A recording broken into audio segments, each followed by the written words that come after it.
നോക്ക്, അത് കുത്തും. എന്റെ കളിയൊന്നും അതിനോട് വേണ്ട. ഈ എന്തിനാ കടവത്തേക്ക് വന്നത്? നിങ്ങളോട് കൂട്ടം പറയാൻ. കൂട്ടം പറയാനാ? പിന്നെ നിങ്ങള് പറഞ്ഞ തിരൂരങ്ങാടിക്കാരൻ ലവ്കുട്ടിനെ ഞമ്മള് കണ്ടല്ലോ. വിഷയം പറഞ്ഞു. ഉറക്കത്തിലാ? പെണ്ണ് മോശമല്ലല്ലോ.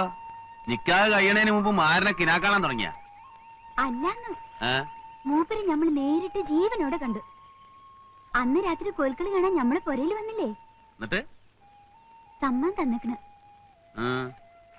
വേറെ കെട്ടിക്കോളാൻ. വേറെ ആരെ?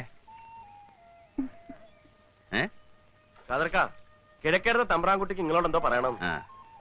എന്തിനാ അയാളിങ്ങനെ കൂടെ കൂടെ നിങ്ങളെ കാണണം? അത് വേറെ. ഈ ആ മൂരികളൊന്നും നനച്ചിട്ട് ഉമ്മ നിങ്ങളെ കാണാണ്ട് ബേജാറായിരിക്കുക. ആശ നിക്ക്. ഇങ്ങനെയാണെങ്കിൽ ളാപ്പാനോട് മോളെ എന്റെ പുരയിലേക്ക് അയക്കണ്ടെന്ന് നമ്മൾ പറയും. എന്താ ഇക്കാക്ക? പുല്ലങ്കോട്ട് എസ്റ്റേറ്റിൽ മണ്ടിപ്പാഞ്ഞ് നടക്കാൻ ചേലിക്ക് ഇവിടെ പറ്റില്ല. എന്നുവെച്ചാ മക്കനിട്ട് നമ്മൾ പൊരേന്റെ അകത്ത് കുത്തിയിരിക്കണു തന്നെ. അല്ലെങ്കിൽ ദേശക്കാര് ഭയക്കിടും. പൊക്കോ.